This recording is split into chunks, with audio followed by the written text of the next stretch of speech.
kenapa. Setiap memulai pagi, pasti rasanya berat. Pagi bukan lagi tentang memulai sesuatu yang berarti, tapi sekedar menjalani tanpa rasa. Langkahku melewati kebun ini seperti berjalan di tengah cermin, memantulkan pembiaran dan sikap acuh yang dibiarkan tumbuh.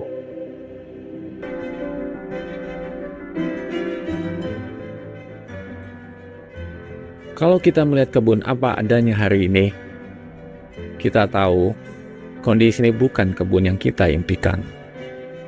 Terlalu banyak yang dibiarkan, terlalu lama kita menunggu perubahan tanpa langkah yang nyata.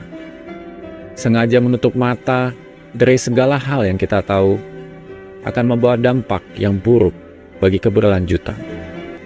Menjadi seorang Nusantara Planters di PTPN memiliki makna yang lebih besar dari sekedar bekerja. Kita ada di sini untuk menjaga kehidupan yang tumbuh. Sebab dari sanalah sumber kehidupan bagi perusahaan ini, yang membuat PTPN mampu bertumbuh dan menjadi juara untuk dapat membangun negeri. Bapak mohon izin ada yang bertanya Ya, melalui kolom chat. ya. Iya, jadi ada dari Regional 5, DJ Rian. Mohon izin bertanya sekaligus pandangan Pak Taufik. Bagaimana langkah dan pengelolaan risiko yang berhubungan dengan pencurian produksi dan okupasi lahan yang sebenarnya sudah diidentifikasi, namun identifikasi risiko tersebut melebihi risiko yang terjadi diakibatkan oleh kesalahpahaman atau mungkin beda pandangan antara perusahaan, masyarakat sekitar, ataupun LSM sekitar perkebunan. Oke, tadi dari region mana Mbak Putih? Region 5, Bapak. Oh iya ini, oke.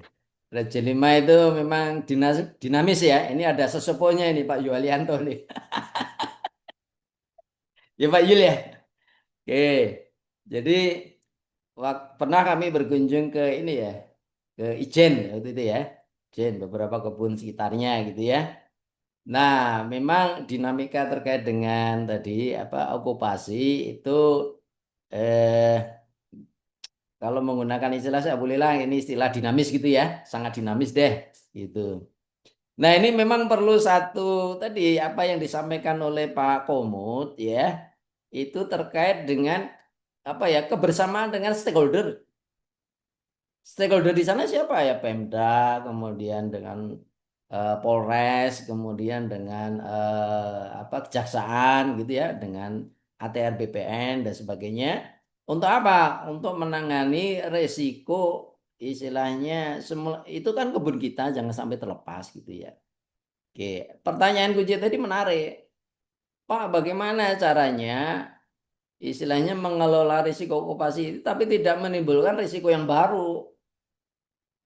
Risiko apa? Risiko sosial terutama ya. Risiko sosial gitu. Nah, ini perlu satu ini ya, satu apa benchmarking itu ya, benchmarking. Oke.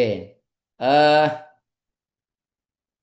kalau istilahnya role model gitu ya. Role model tapi itu bukan 100% itu apa langkah yang paling baik, tapi ini yang model yang baik yang bisa dilakukan gitu ya.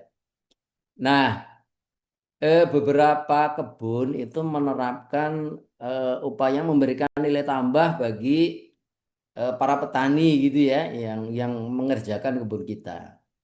Tapi dengan satu komitmen ya bahwa petani itu mengakui bahwa kebun ini adalah kebun PTPN.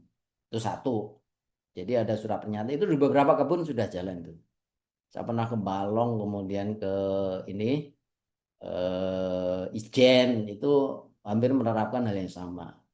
Yang kedua, kalau bisa itu petani-petani itu diorganize gitu ya, misalnya melalui koperasi, ya, sehingga apa?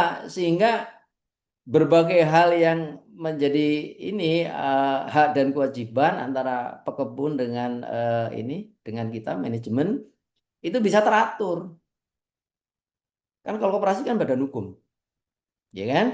Dan penanganan daripada masyarakat itu lebih tertib. Ya. lebih terarah gitu. Ini salah satu trik strategi gitu ya. Nah kalau misalnya itu sudah nggak bisa lagi, ya kita minta bantuan aparat gitu ya. Supaya apa? Supaya tidak menimbulkan risiko terbesar, misalnya mobil perusahaan terbakar gitu ya, kemudian rumah dinas karyawan dirusak dan sebagainya. Nah, kita paling mentok yang minta bantuan aparat. Supaya apa? Langkah mitigasi risiko kita itu tidak menimbulkan risiko hukum baru. Gitu kan? Oke. Jadi ini ada beberapa langkah yang istilahnya terukur gitu ya.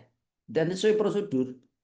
Jangan sampai kita itu menangani risiko tapi malah menimbulkan risiko hukum yang lebih besar gitu ya. Oke. Nah, kita coba tangani tadi bersama-sama gitu ya.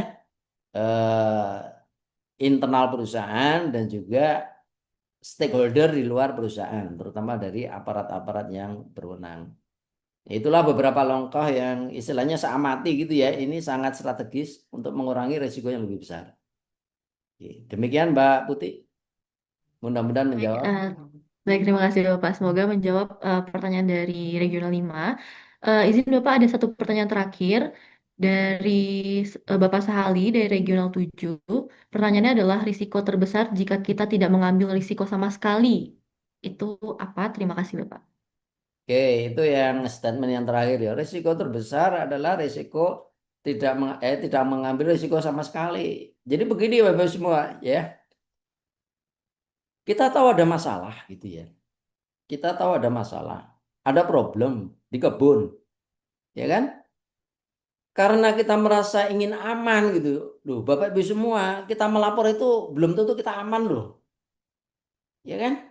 Kalau di ekosistem kita itu belum sadar risiko istilahnya tingkat yang ini ya, tingkat yang tinggi gitu ya.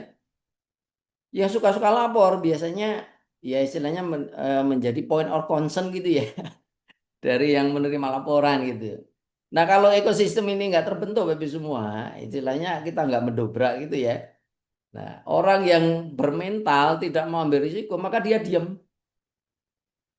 Tadi musuh terbesar daripada risiko kan diam. Ya kan kita tidak mengambil tindakan apa-apa. Daripada lapor nanti malah kita punya kondisi yang nggak baik gitu ya.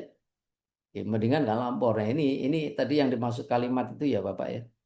Dari Region 7. Sehingga risiko terbesar adalah risiko kalau kita diam atau tidak mengambil risiko itu sendiri. Oke. Demikian Mbak Putih. Mudah-mudahan menjawab. Baik Bapak. Eh, Terima kasih atas jawabannya dan juga semoga menjawab pertanyaan dari Pak Sali Regional 7. Sebelumnya, mohon maaf dikarenakan keterbatasan waktu, Ya, jadi eh, sesi tanya jawab atau diskusi ini kami tutup. siap. Kemudian, terima kasih banyak atas pertanyaan yang luar biasa juga tentunya terima kasih banyak atas jawabannya Pak Taufik. Ya. Semoga materi tadi menguatkan semangat kita dan juga menambah ilmu bagi kita semua. Sobat Entrepreneurs boleh Jadi berikan reaction pertanyaannya ada dua applause-nya. tadi Mbak Putih ya. Iya, Bapak ada dua pertanyaannya. Oke. Saya share juga deh 500 nanti ya. Baik, Bapak bagi. 500 Baik, ribu. baik, Bapak. Ya. Baik.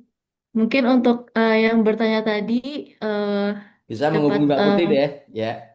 ya dapat menghubungi admin ya. Nanti akan kami hubungi di akhir acara. Baik, Ya. Bapak. Baik, terima kasih banyak, Bapak.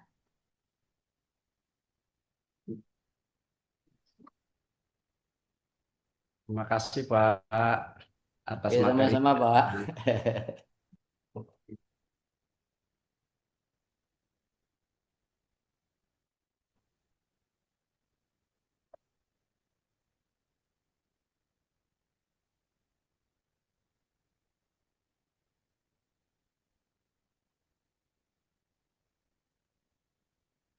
Baik, sebelumnya kami mohon maaf dikarenakan keterbatasan waktu dan untuk sesi kuis Kahoot ya kami tiadakan. Selanjutnya akan kami informasikan 15 pemenang dari tebak lagu di sesi sebelumnya. Pemenang Terima yang kami kasih Pak pilih. Taufik. Sama-sama Pak. Terima kasih Pak Yang nggak Taufik. bertanya nggak boleh nyesel ya. Iya. Sudah tanya tapi Ditambahi Pak aku Taufik. Pak Nyesel izin ya jadi. Sama-sama. Indonesia. Mantap Pak Topeng. Sami-sami.